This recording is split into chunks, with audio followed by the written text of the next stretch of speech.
Hello. And Welcome to Film Bastards. 2, 1.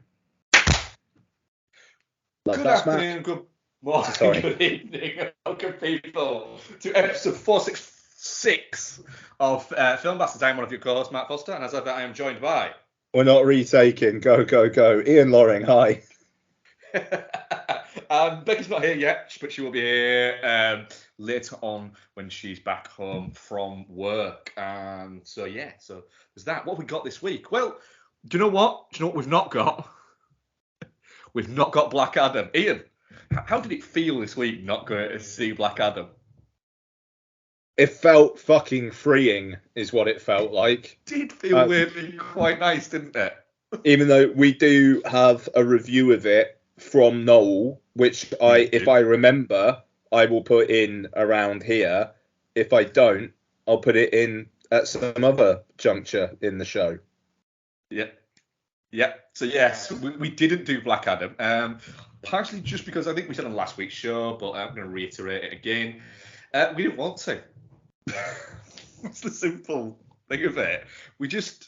We'll both see it at some point, I'm sure, but just couldn't be bothered to kind of make the effort this weekend. If there was nothing else out, fine. We'll talk about it. But thankfully, we had a couple other films, even though one of them, not the film we said we were going to cover. Yes. So we've got Banshees of Inisherin and Pearl. What was it we said we were going to cover? Decision to Leave, which is... We did, yes. Is that actually playing anywhere around you? Is it playing that indie by you?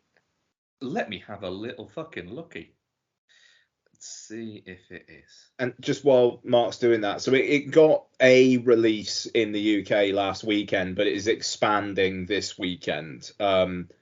It's playing a couple of different other places in Cardiff other than the Everyman, which would have cost me 15 quid. So I can go to Chapter and spend £6, good old Chapter, or I can go to Cineworld and just do it on my unlimited. But Cineworld are only doing one showing a day at 8 o'clock at night. Ooh. I mean, it's playing York, so I might get to see it in York. If not, I might just watch it on VOD. Okay. Interesting. Yes. But yes, and Pearl, yes, which video on demand in the US this week as well, has no theatrical date in the UK as of yet, I believe. It doesn't. No, it's odd, really, that it hasn't after it got quite, after X was released quite wide, and Pearl has had some good word. It actually premiered at Venice, I believe. Even though then again, so did Halloween Kills, to be fair. So to be fair, yeah, that is a good point. But yeah, it's had some good word, and you'll get our word on it later in the show. Mm-hmm. Please listen to some of our friends' podcasts from our fellow Pod Syndicate friends, including the Rewatch Project, His Film Her Movie, Entertainment Landfill, Iron Sequel, and Chin Stroker versus Punter. I am probably missing off a couple there, but go listen to some of those. But obviously, after you've listened to us, that is there. Also, as well, we will be, by the end of this recording, we will be 3 films into our Guy Ritchie marathon, Lock, Stock and 3 Smoking Bastards, where we will be reviewing Swept Away, a first watch for Ian, Becky, and yes, of course, I have seen Swept Away before. I am one of the handful of people in this country that saw it at the cinema. So yeah, that was actually my 3rd watch of Swept Away, actually. So yeah, you can hear our thoughts from that. 3. Yeah. So at the cinema, Whoa. I have it on DVD, and I know I watched it on DVD once, and and that time there, yes, I've seen it 3 times. Which I reckon I'm the only person in the world that's seen that film 3 times. Yeah. Yeah. Ian, before we do news, right? Because usually I go at this point and go, Ian, what's been happening in the movie news? I'm going to do something. I've got a knife, and my cat is looking at it rather baffled. I have in front of me a box, a brown box Fuck! that says Great. Rambo slipcase on it. It says Rambo slipcase on the box. On the box, yes. So I haven't opened this yet. Hang on, what? On the delivery box, it just says Rambo slipcase on it. There's a box inside the delivery box. Right. So yeah, and it says Rambo slipcase on a little sticker on it. So yeah, so essentially, Ian gifted me the Rambo 4K a number of months ago, and it's been delayed and delayed and delayed, but it's finally been released, and it arrived today. And it's like a collector's edition one, not like the standard 4K disc. Yes. So I'm gonna do an audio unboxing, which I know is not the way that you do these things, but fuck it. No, fuck it. We don't do things normal. What I will say is, it's quite funny. When the courier brought it to our house and knocked on the door, I was in the process of cleaning our bathroom, and so I was using bleach, so I had disposable gloves on. Right. So I had disposable gloves on. I stank of bleach. I was wearing a t-shirt that I wear when I am doing these kind of things, and a pair of like cargo shorts that I wear when I'm doing these kind of things. So if I get bleach on myself, it doesn't matter. But the t-shirt is my old painting t-shirt, and it has little bits of red on it. So when I answered the door, solid. I had disposable gloves on. A mask hanging over one ear because I don't like the smell of bleach getting it can when you're doing it a lot it can kind of collapse the back of your throat. So I had a mask on and a t-shirt that had what could have looked like blood on it. And I opened the door and a woman went, this is for you. I was like, oh, cool. And I knew what it was, and so she asked me what my name was for the signing thing, because she noticed I had gloves on and couldn't sign for a thing. So she said, oh, can I just take your name? But my brain was already going, ooh, this is Rambo. So I just went, Rambo! Then closed the door. Good. I just went, did I just say Rambo? Good. So yeah.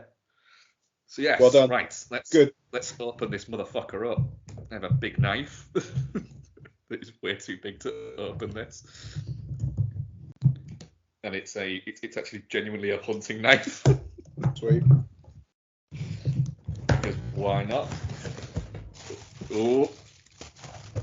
Right, it comes in a very It's how the packaging things nowadays. There's some shit going on there, isn't it?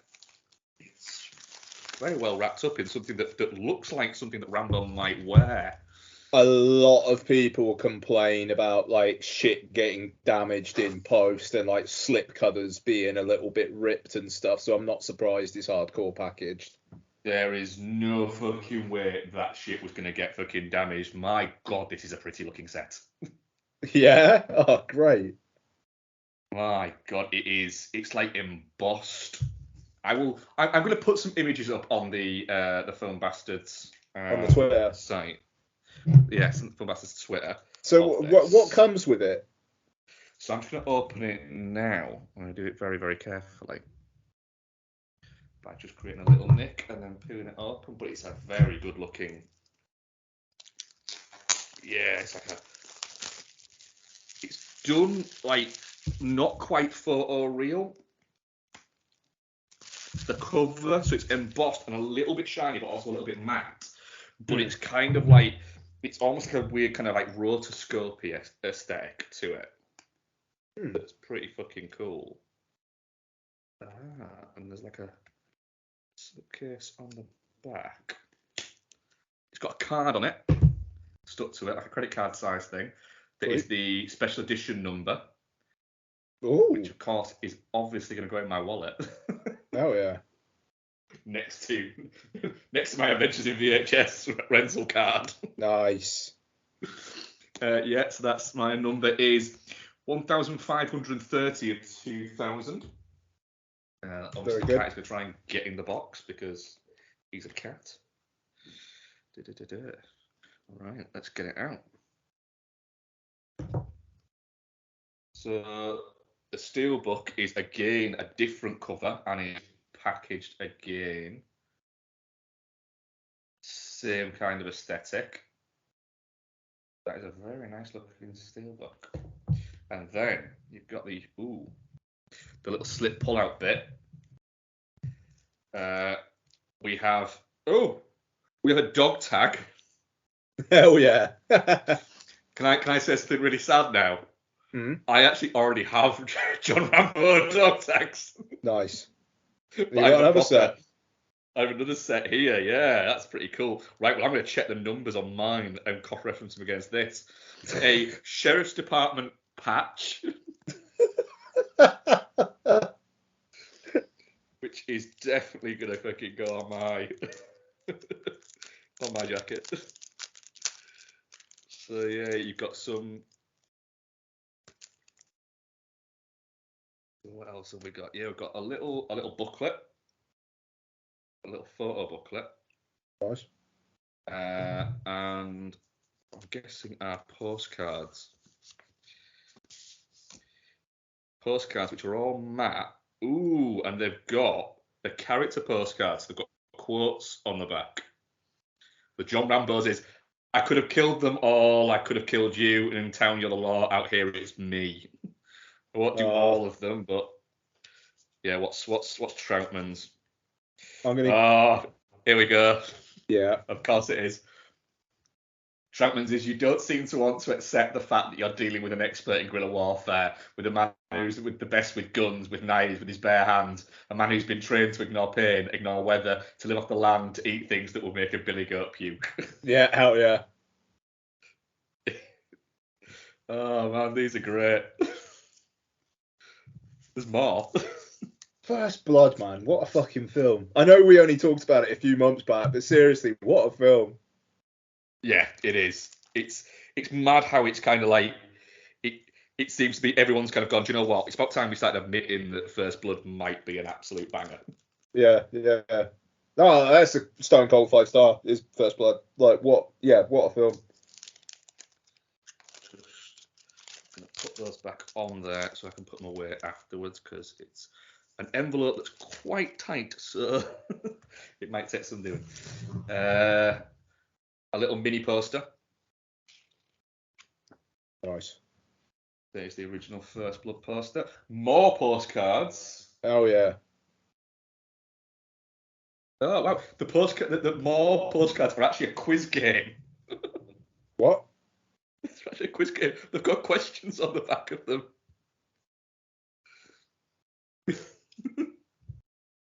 And then there's more. There's a little standee. A little Rambo standee. Where's that going? Probably somewhere way too prominent. Good. Thank you very much for that, Ian. That is awesome. You are most welcome. And thank you, patrons, because that was part paid for with patron money, and you've made Mark very happy. So good job, patrons. You have, and obviously, with it being I've watched it on 4K on a digital, but I've never watched it 4K on the disc, and they do make a difference, don't they? Yep, that grain's gonna bang.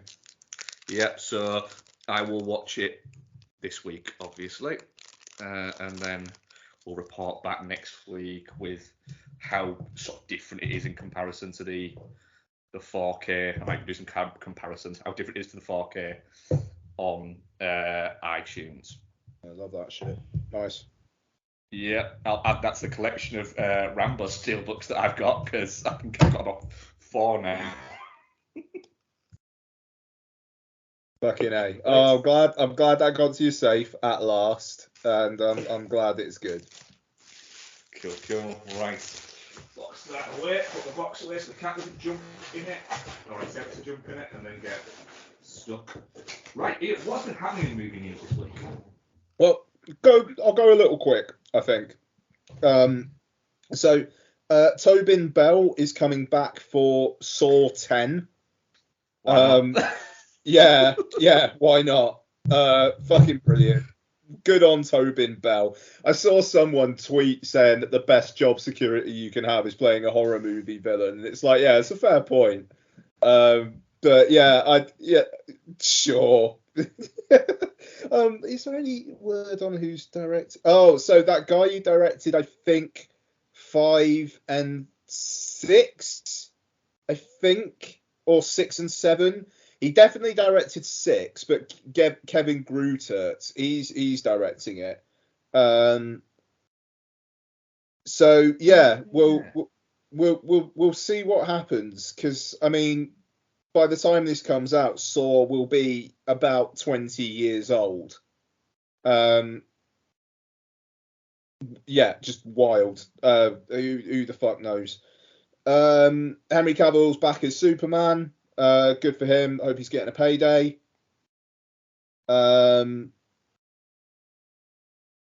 It's just that is kind of mad that Henry Cavill's coming back, because it did just kind of feel like, right, that ship had sailed. If he's coming back just to fight Black Adam, I think I'm less interested. I want a Man of Steel 2. I can't see. I don't think Cavill needs the money. I don't think he can be bothered with the hassle unless it's something that he kind of wants to do. Yeah, absolutely. He seems like, but then again, you know, he is the guy who's in Enola Holmes too. So also true. Conjuring 4 is a go. It does seem like literally, if you want to make a horror movie at the moment, or have had a horror idea or had a horror pitch sort of ruminating, now would be the time to give people a nudge. Yeah, 100%. So yeah, I don't know. It just kind of feels like things are going, and obviously they are, but it kind of feels like the industry is just fully back on it. Black Adam opened to over 60 million in the US. I mean, it did better than some of the projections were saying, which good for Black Adam.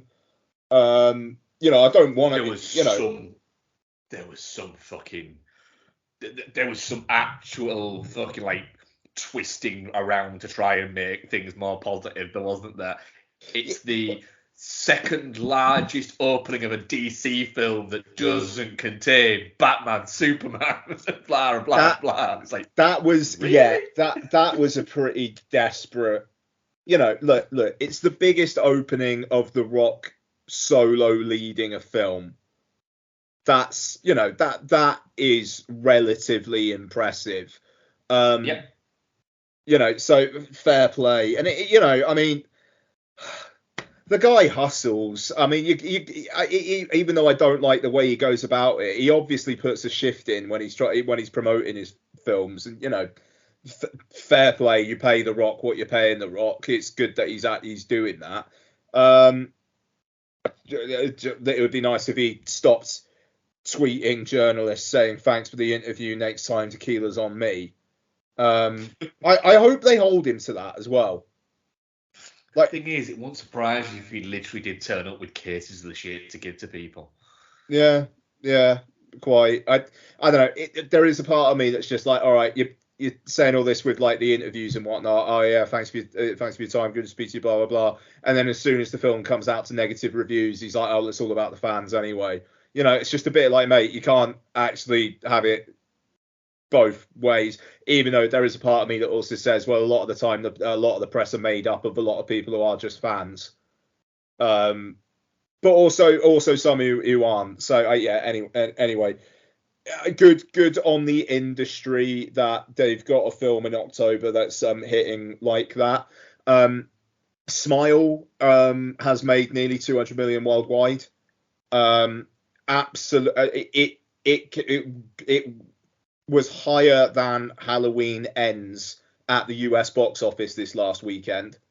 Halloween Ends dropped, I want to say like 80% week on week, which is brutal. I mean, it is on Peacock in the US, but the fact that Smile in, I think it's fourth or fifth week did more, fourth week did more is something.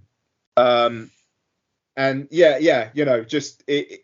Also, I mean, I will say we're going to talk about it later on, but Banshees of Inisherin did over 1 million in the UK this weekend, which is a fantastic opening. Yeah.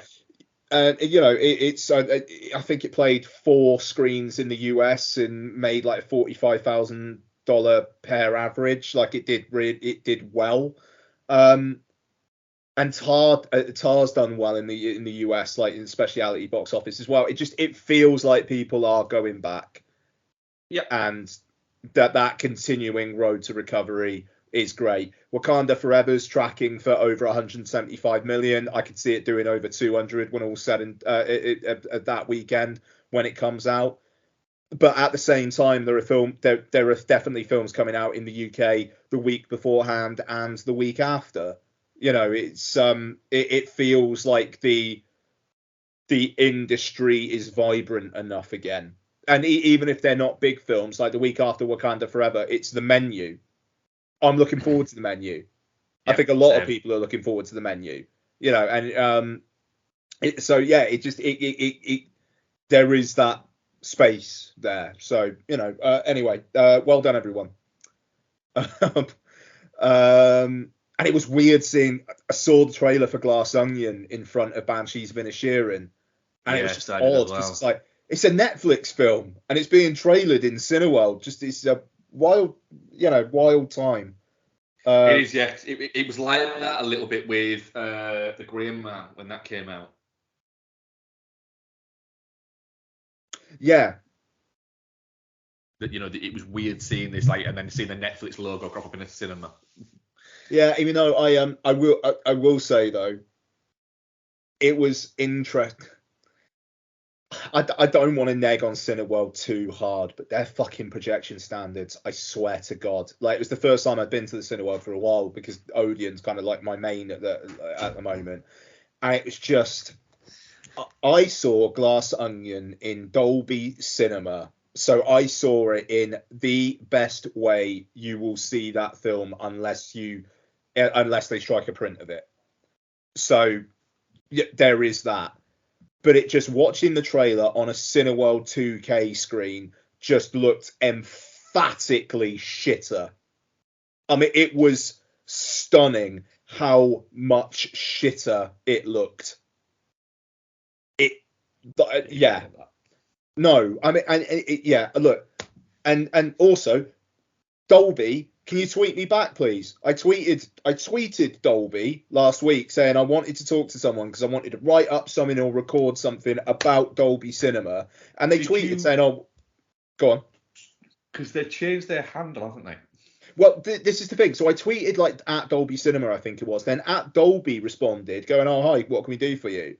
And then I responded to them saying, "Yeah, I was just wondering if there's anyone I could talk to, maybe look into setting up something." No response. Oh. I want to give them, obviously it's not going to be going to like thousands of people. I know that. But I just want 20 minutes of someone's time to talk to them about Dolby Cinema and allow them to fucking promote it because I just really, really, really like Dolby Cinema.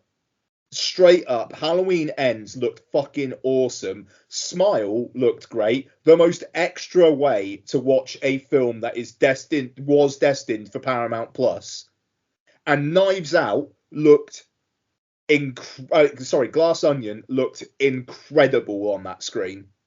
It looked awesome. And no fucker gets back to me.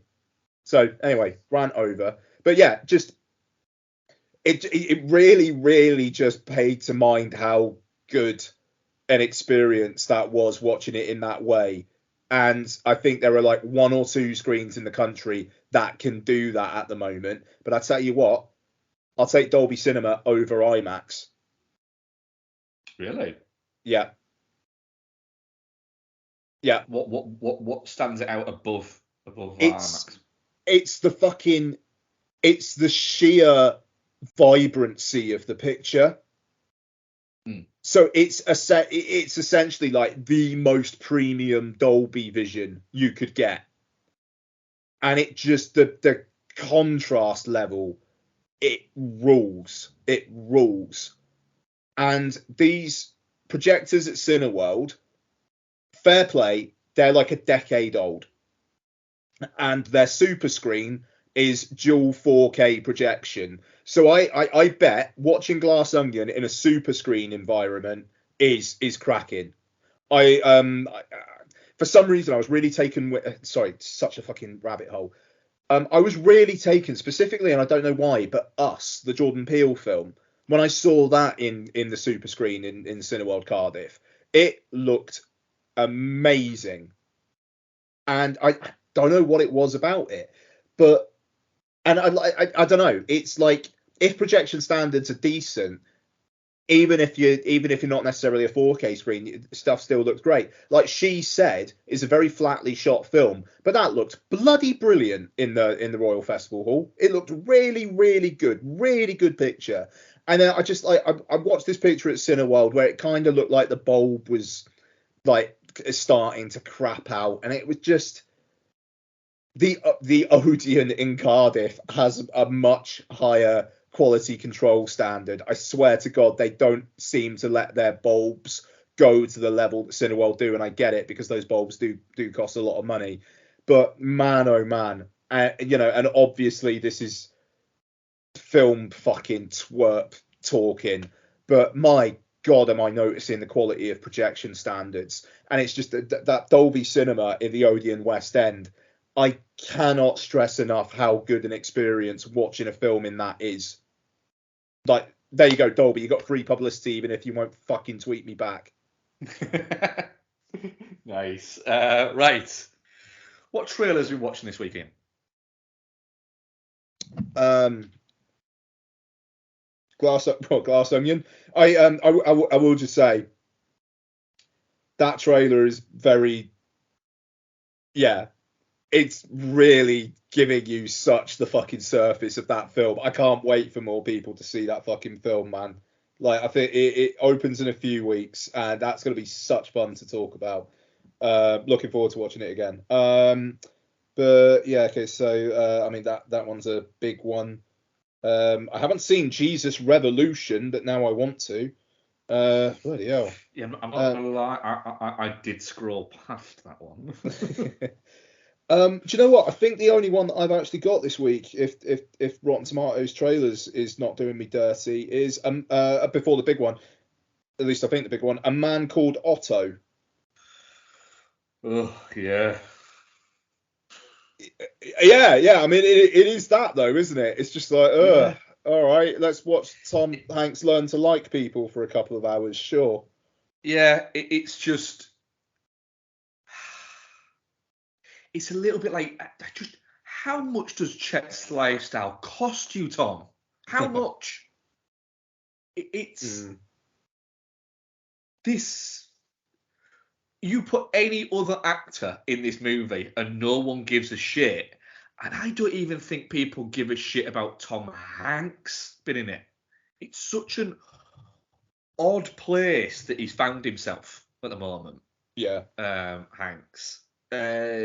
It's really quite strange. It is a little bit kind of like you get often this thing where, and I'm not saying that this is wrong, but you often get when it comes out of Hollywood where it says there are no roles for women of a certain age in Hollywood. And it's a little bit like, okay, that there's loads of roles for guys in Hollywood. But then you look at it and go, but is there? Because Tom Hanks, who is, one of the, the biggest movie stars or presences ever. I think it would be fair to say.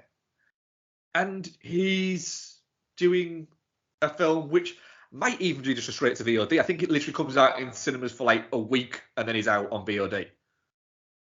Called A Man Called Otto, where, like you say, he just learns to like people and to be a nice guy, but there'll be some reason why he wasn't nice.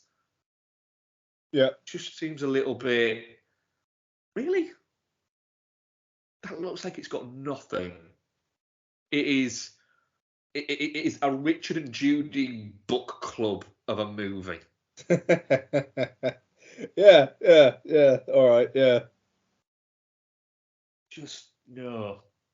I also watched The People We Hate at the wedding. Oh, what's that?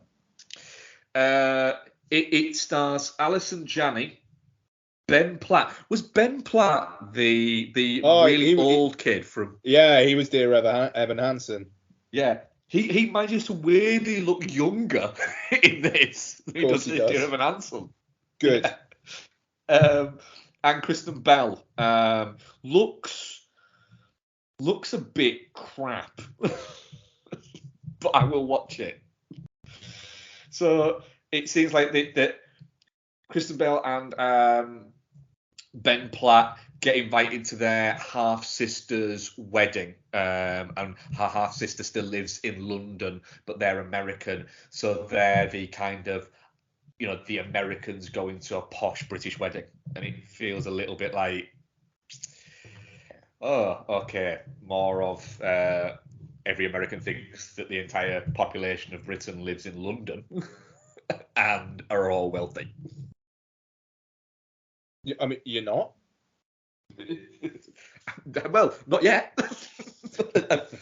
I'm waiting for my invite. Oh dear. Yeah, and then what is the yes? And then we've got the biggie of the week. So, Ant-Man and the Wasp: Quantumania. I'll watch it in mid-February. Why not? The thing is, I was bouncing around in this trailer going, do you know what? This looks like a good family adventure film along the lines of things like Journey to the Center of the Earth and, dare I say it, the kind of even like oh fucking hell, Temple of Doom and things like that, where it's just going to be essentially a family, because that's kind of what they are in a weird way. A family get trapped somewhere and have to kind of get the fuck out. What? What? No, nothing. And that's kind of what it feels like.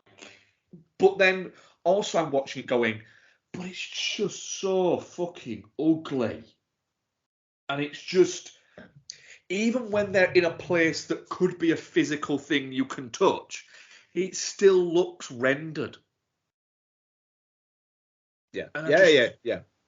I can't be bothered with it a little bit. I'm going to watch it because I think it looks fun at least. But it just feels all a little bit pointless at the moment. The whole MCU thing. It's like Jonathan Majors turns up and I'm like, oh, Jonathan Majors, yeah, he's blah in this.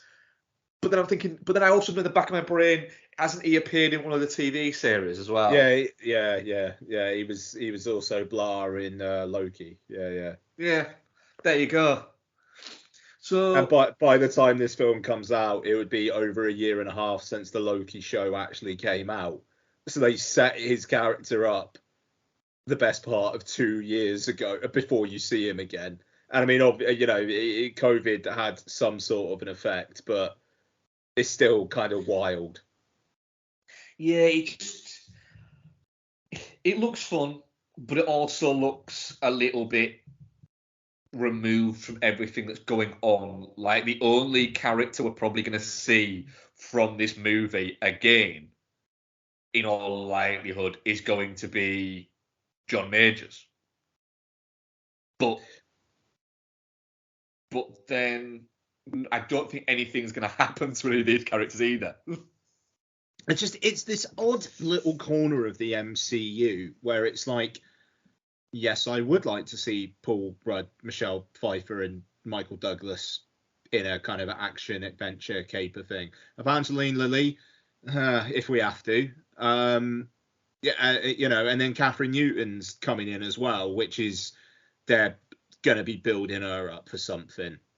Like, does Evangeline Lilly fucking go back to her home planet and Cassie becomes the new Wasp or something like that? Like, there's going to be something in there.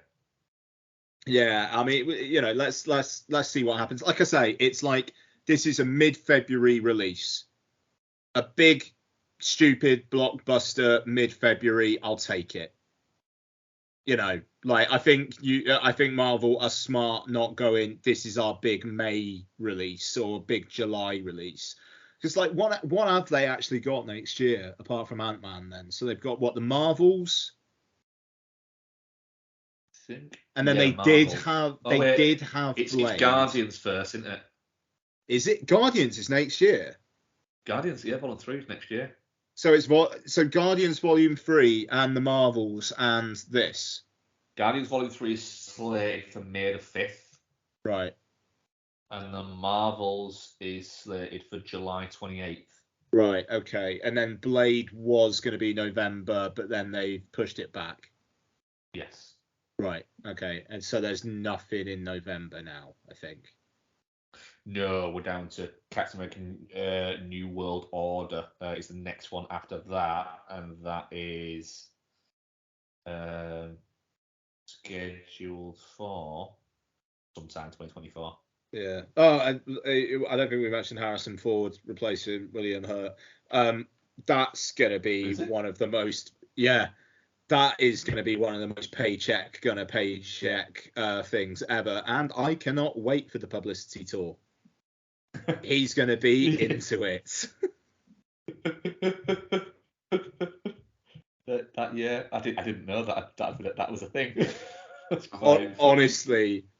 Honestly, Harrison Ford having to put up with MCU questions is going to be everything to me.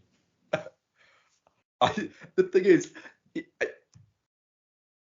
how many of these films do you reckon Harrison Ford's seen? Because he does like movies. He's one of those actors that does actually like movies. And I could see him actually quite being into the MCU things from a pure entertainment purpose. So it would be quite funny if you just really quite like them. I mean, that probably would... The thing is, whoever wins, we win with that. Because either you get...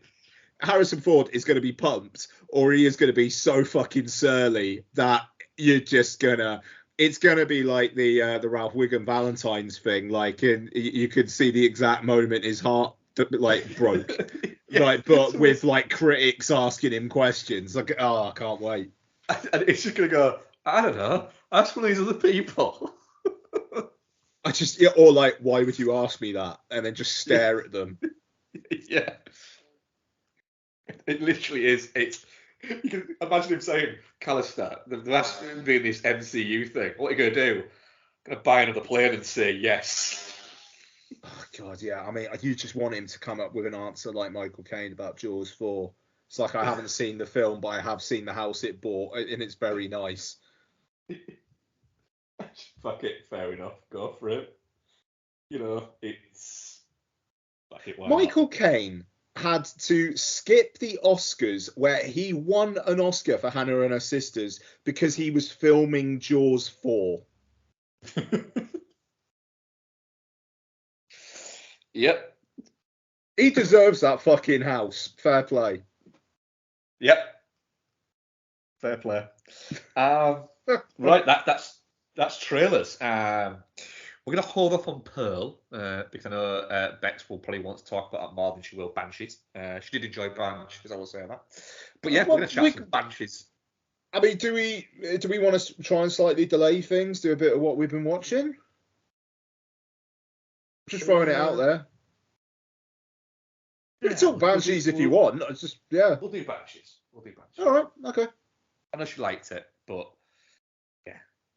Do Banshees, then we'll try and hold off on Perth. She needs to hear me talk about Lyle Crocodile, so I understand. Yes, we all. Well, I nearly went to see that the other day as well. But I just couldn't make the times work. Fucking should have. Yeah, anyway, we'll talk about it. Yeah, go on. Right, so the Banshees of Inisherin is written and directed by Martin McDonagh and stars Colin Farrell, Brendan Gleeson, Kerry Condon, and Barry Keoghan. And it is, what does IMDb say? Say her name again. Kerry Condon. Okay, sorry. I thought you said Kerry Kondo. No, Kerry Condon. Right. I'm not quite that bad yet. Sorry. Two lifelong friends find themselves at impasse when one abruptly ends their relationship with alarming consequences for both of them. That kind of literally is what it's kind of on the very surface. About. I mean, I think also as well to set more of the tone for if you haven't seen it, remember we are all spoilers all the time, guys. It's set in 1923, and that is in the middle of the Irish Civil War. Yep. Ian, Banshees of Inisherin. Yeah, so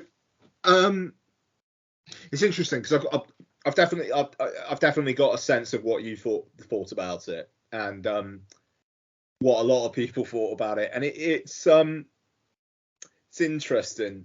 I really liked it. I really liked it, but for me, I was kind of taken aback by how the third act just goes, everything's shit.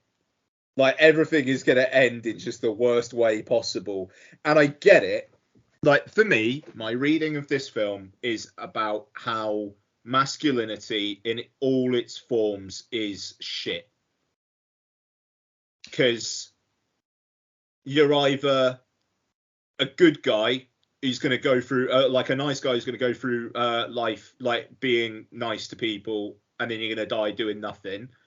Or you're going to be someone who tries to do shit and ends up as a prick. Or you're going to be a dumbass who's going to drown.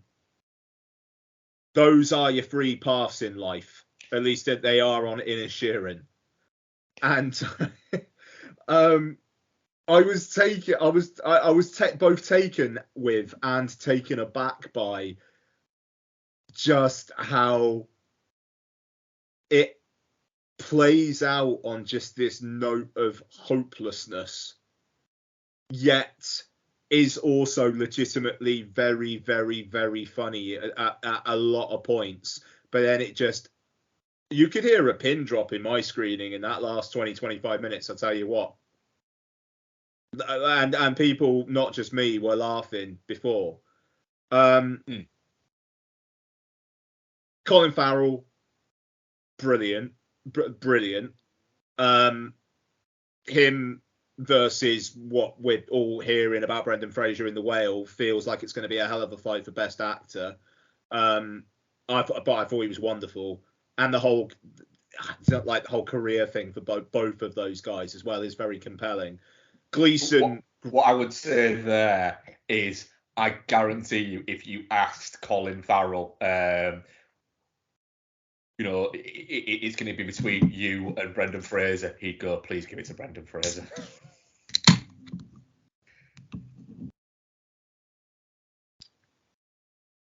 Because I think there's the level of good feeling towards that guy in Hollywood, how dirty he's been done by everything and how much it clearly has affected him.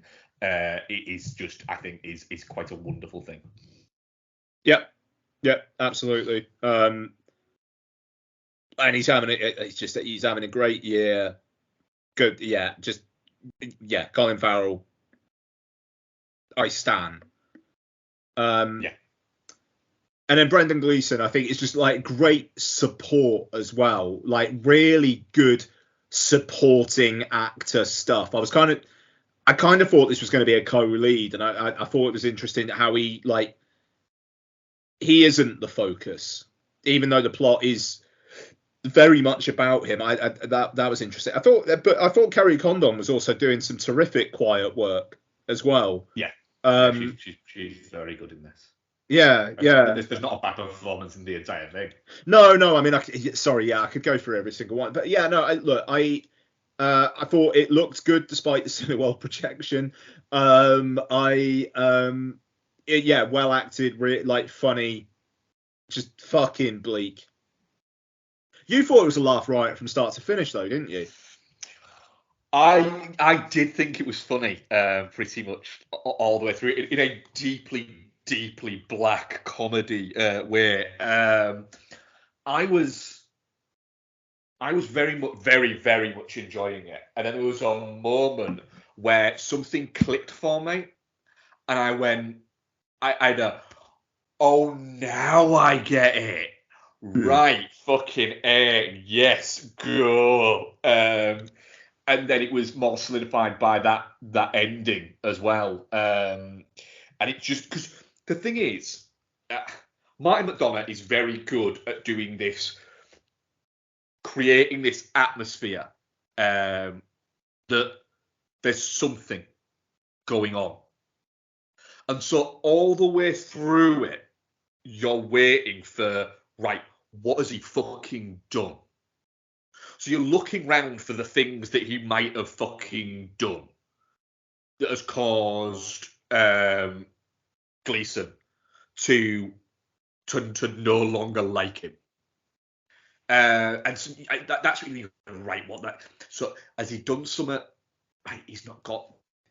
Where is it? What has he done to it? What can he do to him on his island? And that is entirely intentional from Martin McDonagh. He is getting you to do that. He's getting you to look for these things, which then creates this mystery. And the thing is, going into Banshees of Inisherin, it looks like quite a bleak movie. It's all set on an island where, again, I love the fact they keep saying to you, this is intentional. That it's a really nice day and it just looks fucking miserable all the time. Yeah. But they make a point of people being outside in it all the time and not being cold or anything like that. Oh, it's a nice day, isn't it? But it never gets sunny. And I loved that about it. But you're constantly, right, what the fuck has gone on? And then it just drops in just these little moments of just a few times of there's a few little jabs and then there's a couple of absolute punches. So the first, I think, real punch, all spoilers all the time, guys, that it has is when Colin Farrell's drunk and having fucking, and he's chewing Gleeson out. And at that moment mentions the fact that his friend, he's going to sit there with the police officer and he starts chewing him out and basically announces to everybody in Inisherin, because they're all in the pub, that he fiddles with his kid. Yeah. And it's such a, oh, fuck, that came out of fucking nowhere. And then he's basically, not a lot kind of happens around it after that, except, there's a strong hint towards, at the end, he didn't just fall in the lake, did he?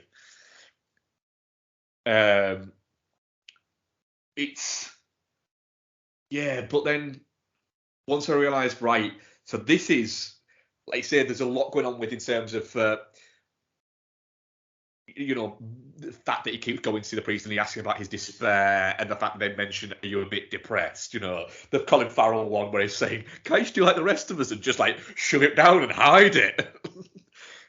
was just funny in that sense. But the whole parable for Ireland and the Irish Civil War and the continuing I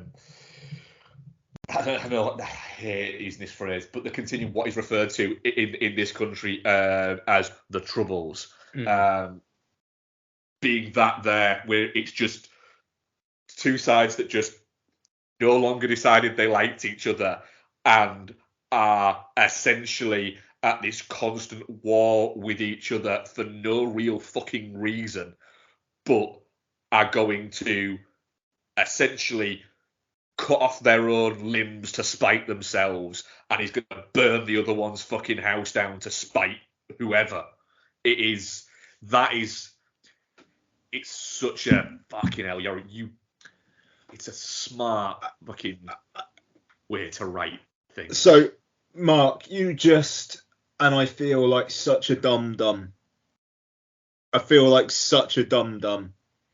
But you just put a kind of a missing piece of the puzzle together there for me, so thank you.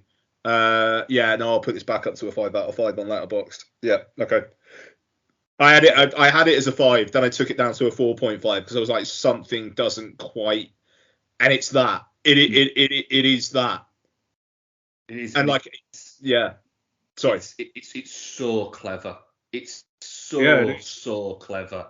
But the entire film, Barry Keogh doing some great work in this. I'll tell you what, right? And his last scene where he's talking to the sister, Siobhan, and it's just on him processing what she's saying. Yeah.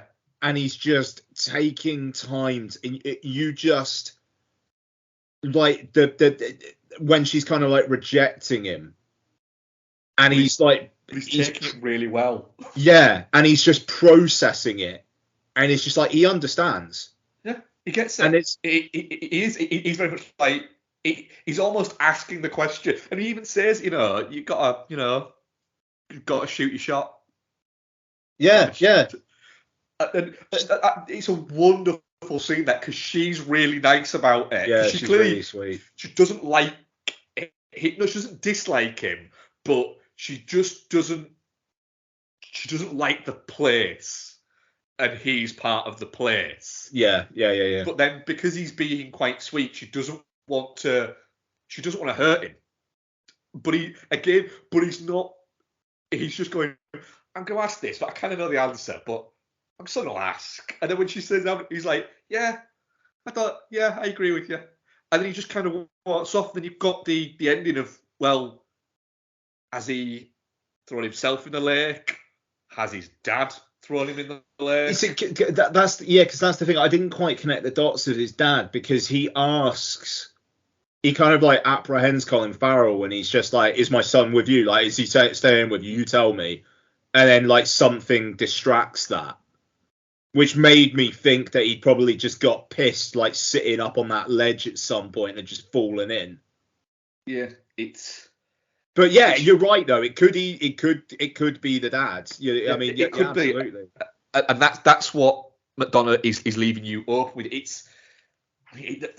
The fun thing what McDonagh is that he's more known for being a playwright than he is a filmmaker. But he likes making films more because he thinks it's a more honest profession than theatre. Which is often the other way around for people. The thing is, I mean, it feels like you make the film, you release the film, you're done. I don't know. It almost feels like with theatre, if you're writing and directing, it's more of a long-term commitment, isn't it? Well, Mark McDonagh's, his thing that he says about the reason why he prefers film over theatre, he said because he said the film that I watch, the film that you watch, the film that and this is what he was saying to a guy in an interview, saying the film that your mum will watch, the film someone will watch in 5 years' time, 10 years' time, hopefully 25, 50 years' time, is the same. So you could go and watch a matinee of a play and then go and watch it 5 hours later in the evening, and it'll be ever so slightly different. Okay, yeah. And that's what so many people say is the beauty of theatre. And he was saying, and people are right to have that opinion, and that is perfectly fine. He said, but I don't agree with it. He said, because I have been to see plays where people have been crap in it, and I've gone, well, that was crap, but I was crap in it.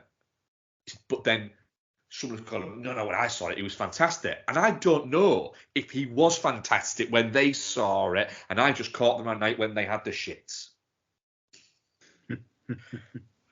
And I just thought, you know what? That it's a fair answer to kind of to that question there. But it does.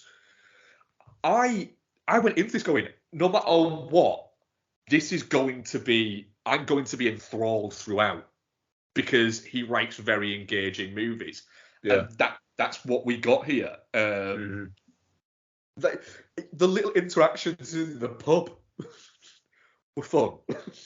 Yep. Where he's like, just don't say anything to him. Yeah, it's... Yeah,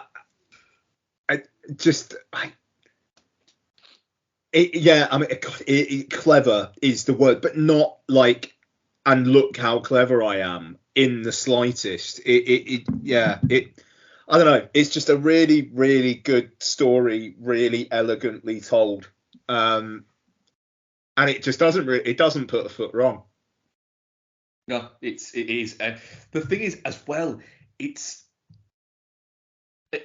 very much not eat your vegetables. It's really entertaining to watch. But it has that Madonna, and I'm going to include his brother in this as well. It has that Madonna-ness to it, where you feel it getting closer and closer on you, and it still manages to have elements that make you laugh, but you also despair at where it's going. That's a great way of putting it. Yeah, It's a fantastic movie. You know, one of the most definitely not shits we'll have all year. In a year with some really, really fucking strong definitely not shits. It's been such a fucking good year. Yep. And we've got like 2 months left of it where there's some good shit coming out. Yeah, there's going to be some terrific stuff coming over the next couple of months. Like, definitely not shit. Definitely not shit. Well, our audience poll, definitely not shit 94%. Touching Cloth 0%, shit 6%, and Geostorm 0%. Okay. Fair dues. All right. Hey Hannah, I think you really can't beat a good rewatch of a TV show. Would you agree with that, love? Oh, yes, I would. Marvel's Agents of S.H.I.E.L.D. I think during, global pandemics, storms, all of these things, it's quite nice to just sit down and burn through something that you've seen a million times. Absolutely, nothing like a binge watch. Star Trek. Babylon 5. Because you could sit there for hours looking at serial killer documentaries. Absolutely. That doesn't make you a weird person at all. It doesn't. Yeah, you could watch documentaries that all seem to be about women killing men. Love you, darling. You could put off watching Daredevil for the 30th time. Harry Potter. But really, you can't beat immersing yourself in the warm jumper of a rewatch of a show or a franchise. A beloved franchise. Lord of the Rings. Twin Peaks. From VHS compilations recorded off television with the ad breaks, cut out of course, to DVD box sets of Sex and the City and, I don't know, Smallville.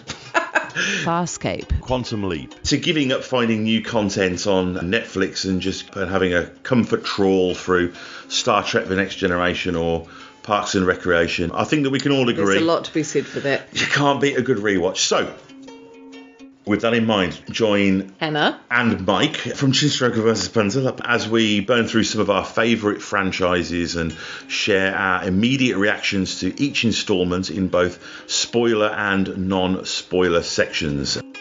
To do that, do a search for the Rewatch Project with Hannah and Mike on Apple Podcasts, Spotify, or whichever your favourite podcast provider may be, or go directly to anchor.fm/rewatch project. We are proud members of the Pod Syndicate family of podcasts.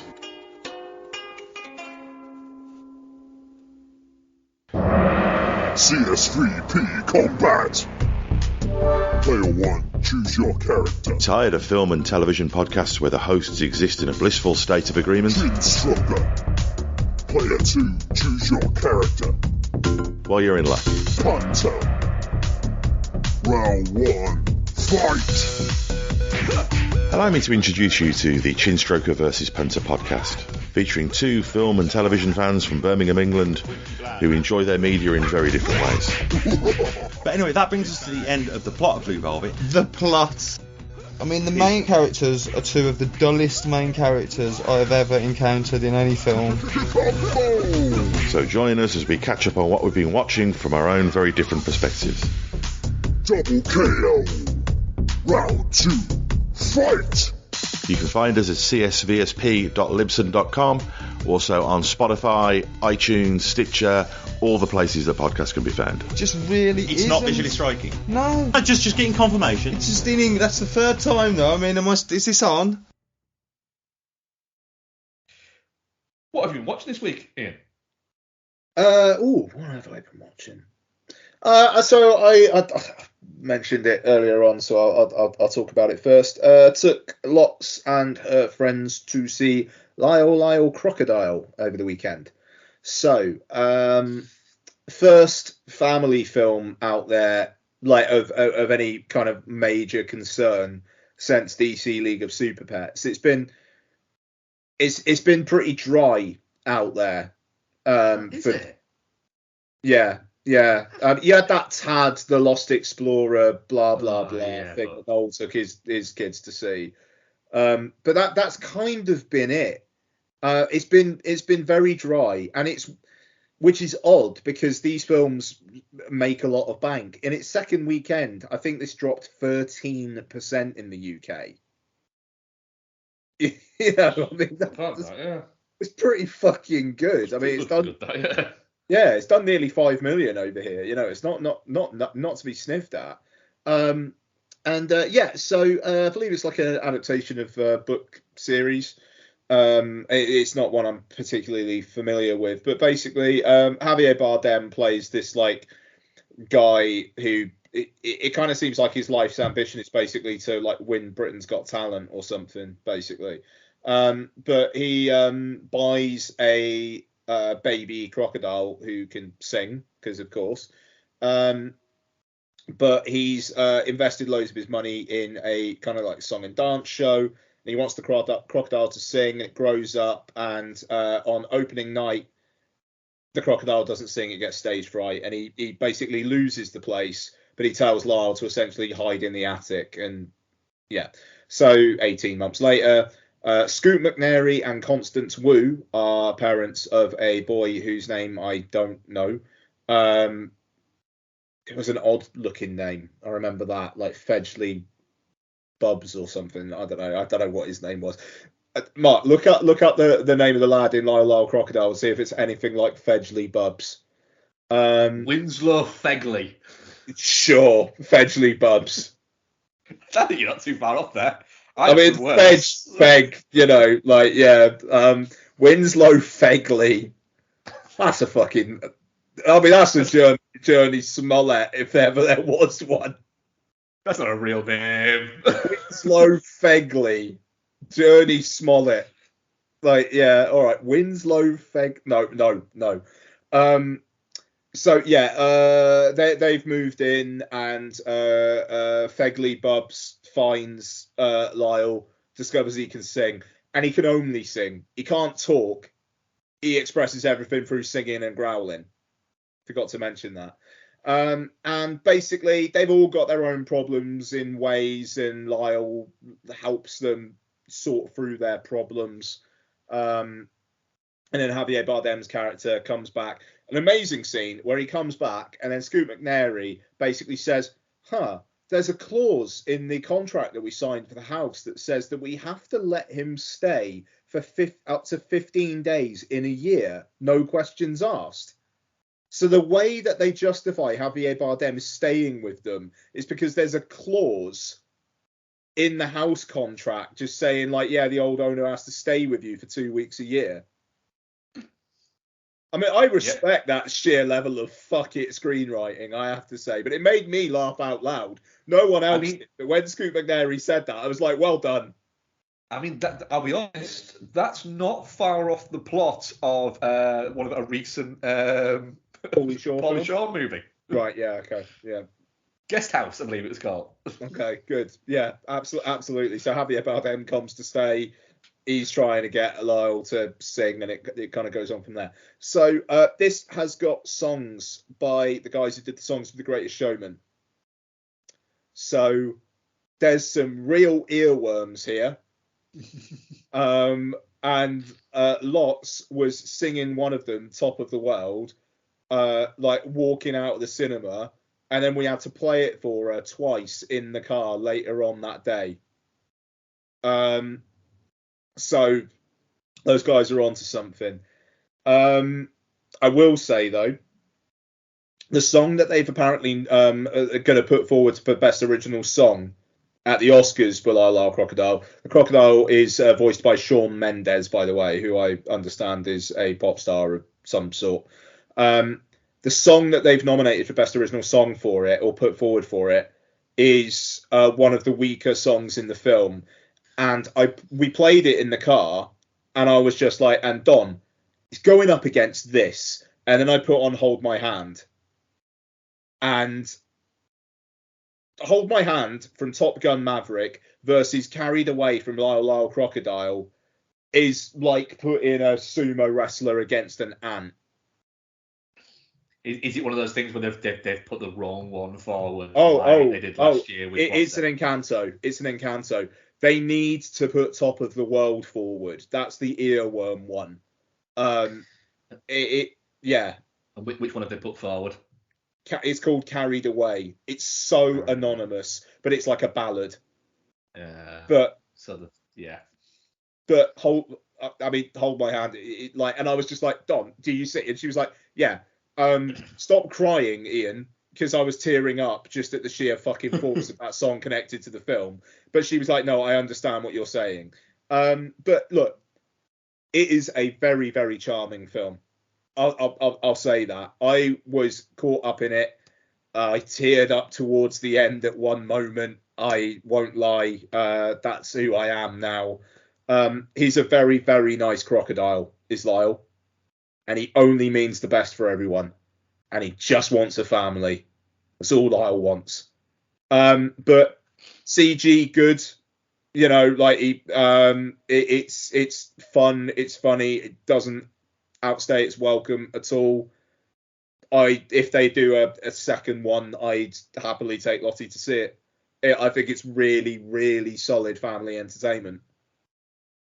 Nice. So, yeah, there you go. So, also really solid family entertainment, VHS 99. So, this is the latest in the VHS franchise, which, been a lot of them by this point. So this is the latest one that's on Shudder. I missed SVHS, VHS Viral, and VHS 94. Apparently, people really like VHS 94, so I might give that a go pre-Halloween. We'll see how it goes. But yeah, VHS 99. So there's no kind of like overarching narrative really through this. There's some kind of like kid fucking about with toy soldiers, and things get dark weirdly through a few of them, but then that kind of leads into one of them, and that's kind of it. But yeah, I'll go quickly. So first one is about a girl band who are crushed to death in an underground gig, I think, and then a bunch of proto jackass idiots like basically go look at the wreckage and then are terrorized by the girl band. It's not great. It's kind of short. Ends in the most obvious way you'd expect it to end. There's just not much to it. They do a bit where there's like a full music video where I'm sure like friends of the writer director were probably wanting to put their single in a film or something. Like, well done, you did it. So next one is Suicide Bid, which is directed by Johannes Roberts, who directed Resident Evil Welcome to Raccoon City. And suicide bid. Basically, a girl who wants to be part of a sorority is basically buried alive in a coffin, and shit happens. It was all right. The idea of being buried alive is well played out. The sheer fucking terror of it. And there's a vengeance angle to it that I quite enjoyed as well. Again, quite short. Ozzy's Dungeons. This is directed by a collective called Flying Lotus. Who? One guy. Oh shit! So it is. Yeah, he's a rapper. I've just looked at Letterboxd. Yeah. Okay. Sorry. My apologies. Yeah, real name Stephen Ellenson, who is an experimental multi-genre music producer. Yeah, he does. He does like it's pretty decent stuff actually. Like it's like avant-garde, like hip hop stuff, electronic, and like jazz stuff, bits like that. Right. That's fucking interesting. Fair play. Yeah, this was one of the stronger ones actually. So. Kind of tricky, quite long as well. So it starts off as like just like a recording of like an episode of almost like something like Pat Sharp's Funhouse. Right. But it's themed. It's called Ozzy's Dungeon, and it's like these kind of like challenges set in this dungeon thing where if you win, then you are granted your favorite wish. It kind of bothered me where they keep on saying you'll get your favorite wish. A favorite wish. That doesn't sound right to me. It's like the wish you most dreamed for, you most dreamt for. Favorite is like, okay, you've got a number of wishes. This is your favorite. Kept on saying it, bothered me every time. But yeah, so but things go wrong. And then it kind of goes from there. I won't spoil it because for anybody who's interested in this, it goes to some places, wraps up a little fast. Had a moment in there where it was like, right, are we just laughing at the fat woman? Really, are we doing that? But it kind of it did back away from that enough. So yeah, that one was interesting. Then the Gawkers, which is basically like if somebody was doing like a bit in American Pie, but it ended in horror. It wasn't great. Seems to be very tut-tutting, looking at hot woman taking her clothes off, but also very much wants to look at hot woman taking her clothes off. And it's also there's the horror in it is quite short compared to the amount of other stuff in it. Wasn't a massive fan. And then it ends with To Hell and Back, which is written and directed by the Deadstream people that I talked about last week. For me, Edge's Ozzy's Dungeon is the strongest section. It's quite fun actually. It basically starts off as like documentary of these guys chronicling an attempt by like a coven to or like Satan worshippers to like have a demon possess someone, but then they accidentally get transported into the demon's world. And then it's like 15-20 minutes of just like these guys running around a hellscape and trying to work out what the fuck to do. And then the girl from Deadstream is in it as like this manic pixie demon girl. And it had a fun vibe to it. It was fun. And the ending, I really like the way it ended as well, actually. It was a good, kind of ironic ending. So yeah, definitely a mixed bag. Overall, I rated it 2.5 out of 5. But if you just like your horror shorts, yeah, you might well get a kick out of this. And there's a couple of them that I genuinely thought were all right. So that's BHS 99. Just looking at this, the Flying Lotus guy. He directed a comedy anthology a couple of years ago. that sounds interesting. Events unfold after a devastating earthquake in Los Angeles, and it's a series of like vignette comedy anthology. But he That's also directed Kuzo. Yeah. yes, he also directed a music video called "Fire Is Coming." This is the story. This is what it says. The IMDb synopsis for it is: David Lynch tells a story from inside a dog's head to some costumed children. Great. He's interesting, and that section does not take itself seriously in the slight. Yeah, I mean, dude's got an eye and like a flair for the surreal. It's honestly, like if you're gonna watch one section in terms of sheer that's interesting, Ozzy's Dungeon is the one. The one that's the most fun for me is To Hell and Back, the Deadstream one. But yeah, so there you go, VHS 99. Watched it at like 7 o'clock in the morning on Saturday, waiting for a washer dryer to be delivered. So, you know, it was occupied the time well. That Kusa's on Shudder. Really? Oh, I'll do that before my Shudder subscription falls out then. I'll try. Okay, two more. I also watched Hocus Pocus 2. Yeah, that thing is shot in COVID to fuck. Just everything's green screen. There's one sequence that seems to have more than 5 people in a scene. The kids in it are insanely unmemorable, and the ending is so fucking low key. It just felt like they gave up. Like that was a mad anticlimactic ending. Hocus Pocus 2 not good. Don massive fan of Hocus Pocus, and like bought a Hocus Pocus travel mug when we were in Disney. Was just like it did the job. I think, you know, like that was about it. Just it was what it was. And you know, and they tried to set up a third one. It's like that's not gonna fucking happen. No. It just hasn't been. It hasn't been well received enough. No, God, no.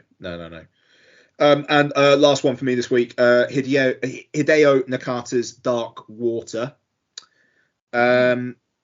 So yeah, I haven't watched this film in a number of years. Watching it now as a parent, holy shit. Oh God. Really, just I mean, I'm sure you give zero fucks, Mark, but I was not having a great time through the third act of this film. It surprises me that you went back and rewatched this. Yeah, I'd forgotten. I'd completely forgotten. But I bought it on iTunes ages ago. I was like, oh yeah, I'm in the mood for a spooky film. And it is fucking spooky. Sorry? It is fucking spooky. Yeah. And like that last like 15 minutes or so, where it's kind of like almost like the coda with the girl when she's grown up. It's just so sad. It's so fucking sad.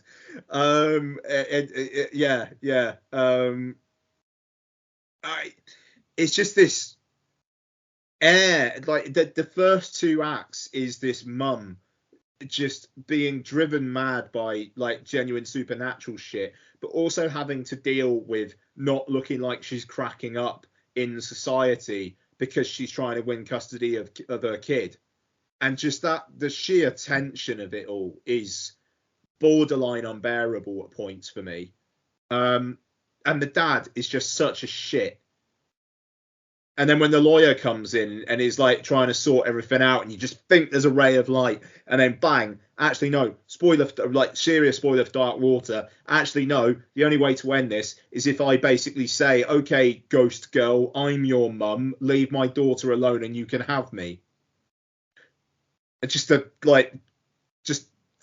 telling the daughter to like not get in the lift, and then in that coda, it's like she doesn't really remember anything from that time. She doesn't even remember the sacrifice the mum made. So the nice thing about the ending is at least she realizes what her mum did for her. Like seriously, man, Jesus Christ, it's so heavy. Yeah, it's like That's a rough film. It is.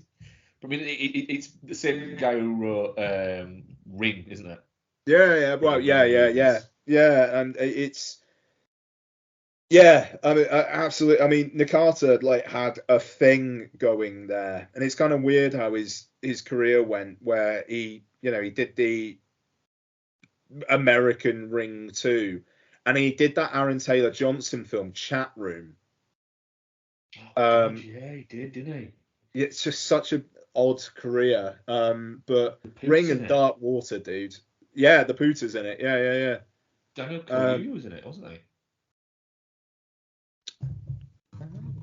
Yeah, that's some up and comers. Fucking hell. Yeah. But yeah. Middleton. Fucking hell, it's a fucking right. What is it?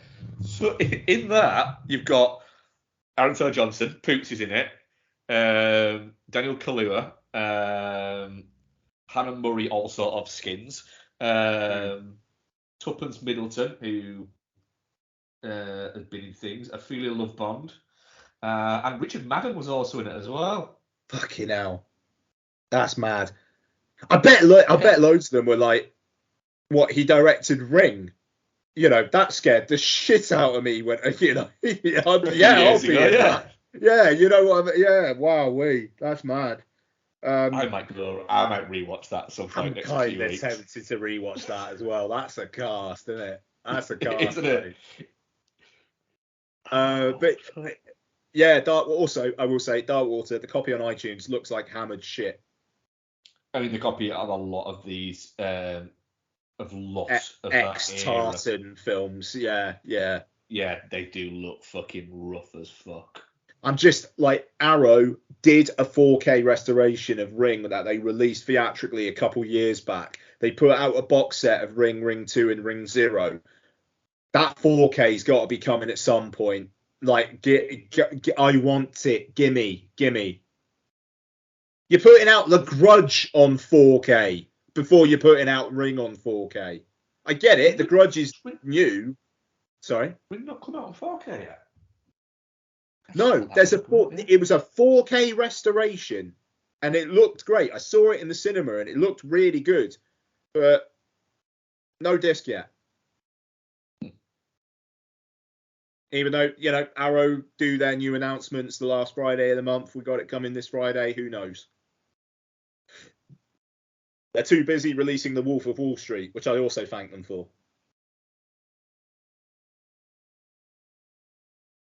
Yeah, that is strange. Any That's other me. from yourself? Right, cool. Right. I've got a couple that I've watched this week. Seems that inadvertently, not through any kind of like choice, I've a lot of solely been watching mostly horror this month.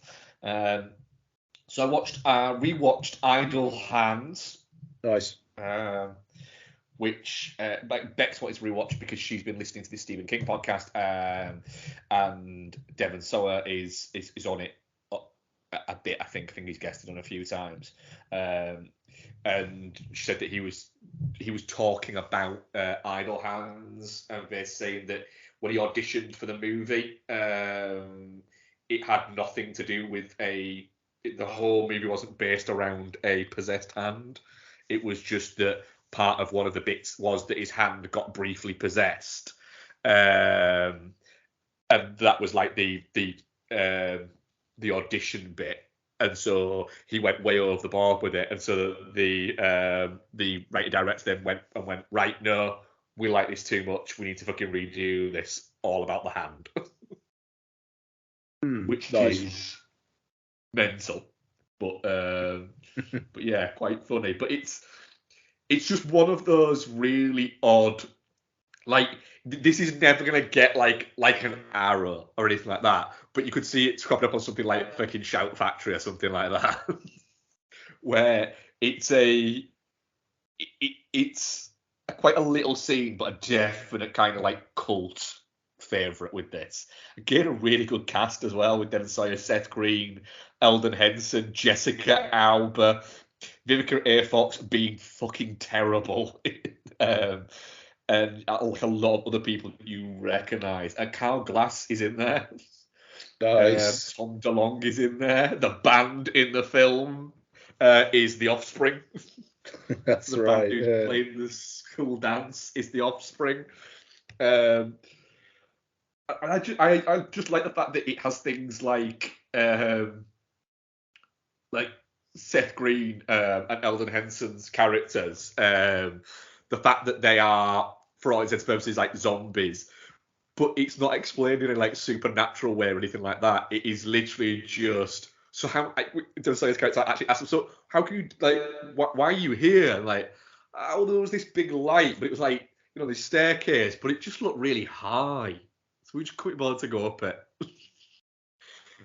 It's just fair enough. You're not even going to try and like come up with anything better, but that's kind of all right with this movie. It kind of makes sense that is this, and a role where you're looking at it for Jessica Alba, where she was. You think she'll look back at this and go, yeah, I'm not sure I should have done that. Fuck that. Should be proud. Yeah. It's a fun movie. It's along the sort of same lines as things like Dude, Where's My Car? Where it's just a silly kind of like last fucking screaming days of MTV kind of generation films. I mean, this film's 23 years old now, which is bonkers that this film is that old. Yes. Anything from the 90s being 20-something years old is too much for me.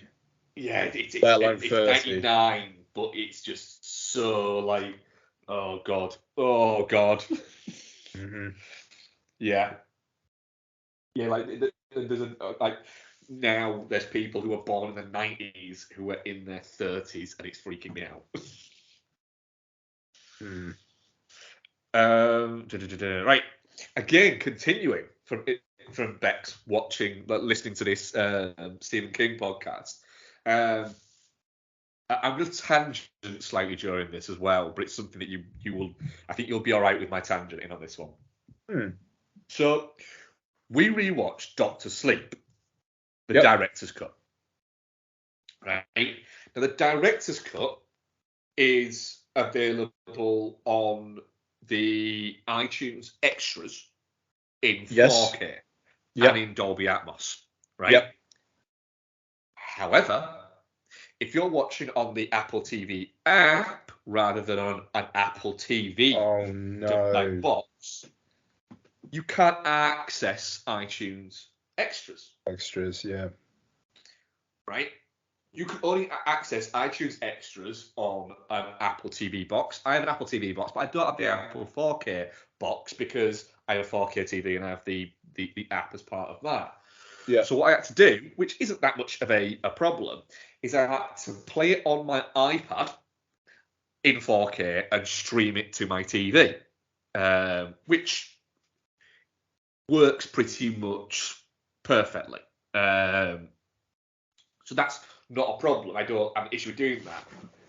But seriously, iTunes, if you want people to buy films and you're going to have iTunes extras, don't make it that they have to buy one of your boxes, which doesn't really do anything other than actually what a lot of smart TVs now do anyway. Just make your extras available on your app. Why aren't they?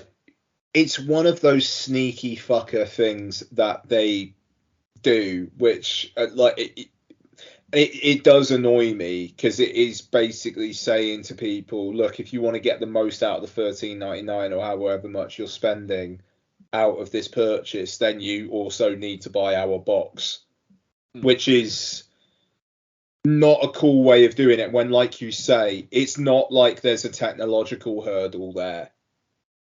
No. It is just like when on the Apple TV, all I do is swipe up and then it's just like an extras button. I press that. You could just as easily do that on the PlayStation app, just as easily. Yeah, or Smart TV app, whatever. Yeah. That's it. It should It should just be there, and there's no reasoning for it other than I just can't be bothered. I think. Yeah. Is it? I mean, you could even if you've got where you get an actual other fucking movie, just have it where either of them are available, so you can choose either of them. It shouldn't really be an iTunes extra. That's a little bit sneaky. But I did get to watch it in 4K and in Atmos, which Atmos of that movie, yeah, it fucking makes Jacob Tremblay's screams just sound all that sweeter. Nice. I Don't Sleep is great. It's a really rich, incredibly watchable horror movie, which is baffling. But it does. It feels in that same way as things like the It miniseries, where you're settling in and watch 3 hours of this kind of like mystery element to it, and it's really ridiculously entertaining, kind of from start to finish. And the beauty of what Flanagan, who I wish would just do more fucking movies and less TV things. Great. What the beauty of what he does is he manages to very well make an adaptation of Doctor Sleep and at the same time make a sequel to The Shining, which is a really smart way of doing it. Gil McGregor's very good in it. You've got Cliff Curtis in it as well, which is always brilliant. It's always nice seeing him in anything. Yeah. But Rebecca Ferguson steals the entire movie by just being fucking great and really menacing and just, but in a really like watchable, you're almost rooting for a way until you remember, no, she's a terrible piece of shit in this. Yeah, she is, but There's a bit in it where towards the end we were watching it, and me and Bex have watched this a couple of times because Bex is a big fan of it for a lot of obvious reasons. And it's the first time she gets in contact with, or comes face to face with Danny. And she's not known about Danny, but he's very much like, where have you been? And she's like basically saying to him, look, me and you together, the stuff that we could do and the fun that we could have and the carnage we could create would be insane. And she kind of is basically saying, join me. We like ignore that little girl, join me, and we will have a whale of a time. Bex turned around and went, you wouldn't even need to think, would you? I was like, nope, not fucking at all. I would literally be going, should we go and catch this bitch? Oh.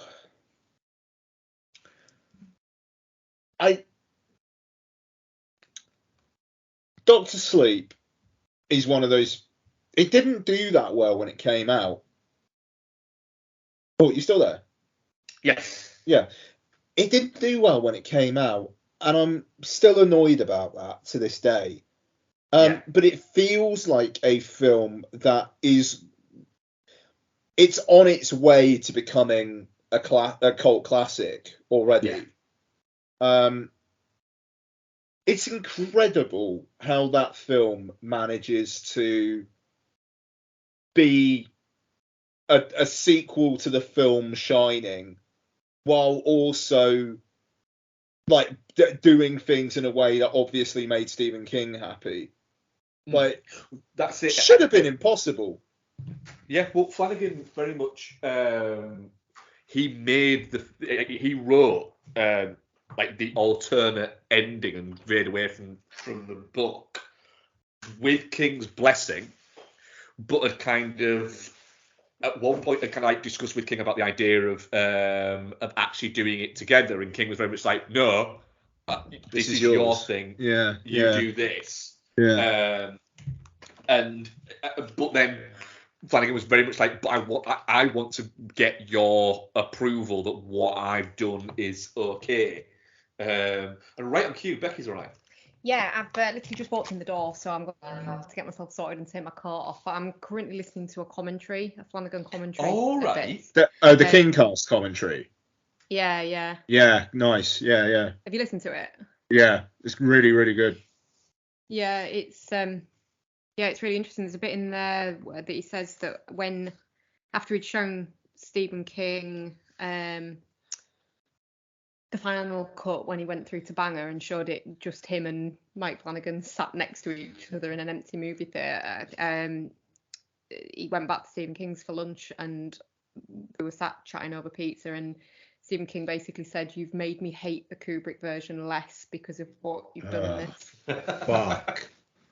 Can you imagine that? Like, you'd just be like king shit for the rest of the year, wouldn't you? Yeah. Because he hates that movie, hates Right. what they did to the character. So Yeah. yeah. But I was reading another thing about it where it's asking Mike Flanagan about it because I think it's the last film he'd made. And they were basically saying did the fact that Doctor Sleep didn't make any money, did that kind of bruise you against making films? And he's like, the film made money. And they're like, oh, he didn't do well at the box office. He went, yeah, no, said that's fine. So then we expected it to do better, and we hoped it to do better. It didn't. So, but trust me, Warner Brothers were fine with with that movie from what it made. They knew it was never going to make 200 million. And the thing is, I've said it before, it is such an achievement in that it manages to be a really good, faithful adaptation and a sequel to a film that's a good film, but a shit adaptation of the book. Yeah. The fact that it manages to do both those things is, a hell of an achievement. So Pearl is the second in the Extraordinary trilogy. I don't know what the fucking call it. But it's the film that we didn't know was happening until it was happening, and now there's another film happening after this film. Yeah. So written by Ty West and Mia Goth, and directed by Ty West, and is the origin story of the character Pearl from the movie X. The IMDb says backstory on how Pearl became the person she was. Yep, that's kind of it. No, it is pretty accurate. It is pretty accurate, yeah. Becky, I think you enjoyed X the most out of us, and were more looking forward to Pearl than me and Ian, who I think both said just why about it. Yep, 100%. But what did you think of it? I think why is a very good question. The thing is, as a standalone film, it's perfectly entertaining. I enjoyed it more than X. I thought it was a better film than X. With the exception of one scene in particular, which was just fucking stupid. In this or in X? In this. Which thing? The very fucking last one over the credits. Oh, what? Fucking pointless. It's not. No, it's not up to a point, because like the range of emotion she's showing, it's quite like, oh, okay, yeah, all right. If you just look at her eyes, she's basically crying. If you look at her mouth, she's smiling. That's quite clever, blah blah blah. But then it just goes on far too fucking long. I didn't mind that. Of course you didn't. Fucking ruled. But as a prequel to X, I didn't watch X and go, gosh, how she became the way she is. But yeah, do you know what? You could say why about a lot of films, couldn't you? Yeah. Films are made because they're made, and I actually really enjoyed it. She does a very good job with the character of Pearl. A lack of eyebrows still fucking freaks me out, but she's very good as Pearl, and all the supporting cast are really good as well. So yeah, I really enjoyed it. Ian, what did you think of Pearl? As Mark said, watched X, liked X, 7 out of 10, solid. Trailer for this, yeah, whatever. this was playing in the US while I was over there, and if it weren't for the hurricane, I probably would have seen it. Really, really, really wish I did. I fucking loved Pearl. I really, really, really enjoyed it. And I think more for the I say as much for the tongue in cheek kind of like, what the fuck's gonna happen now kind of aspect of it, as much as like the strength of Mia Goth's performance. I think Mia Goth is really, really good in this, and I want to watch X again now, having watched this. I will say that. There's a real sense of dread throughout this film. I think it really like upends you. But like it's uncomfortable to watch because you're like, more. What the fuck is she? But this is the thing, right? So this is the thing, and it's so weird because usually I'm the one who's uncomfortable, but through it I was just like, what the fuck's she gonna do next? Like, what's gonna happen now? It was just like right from the off when she was like, "Hello, Mr. Goose," just fucking kills me. Like, right, okay, anything can happen in this film, and I think that's what it was. There was a kind of a slight like intense manic energy about it, which I weirdly vibed with. And it was it was almost like every single character she was going to meet at some point she was going to kill, and it was kind of like waiting for the like what is going to be the thing that sets her off. And the thing that finished that off for me was after that monologue that she does, which is great, and Mia Goth is so good in this, and take that as well. Yeah, hell yeah. I mean, incredible. I mean, it's great. I mean, is it Rebecca Hall in Resurrection? No.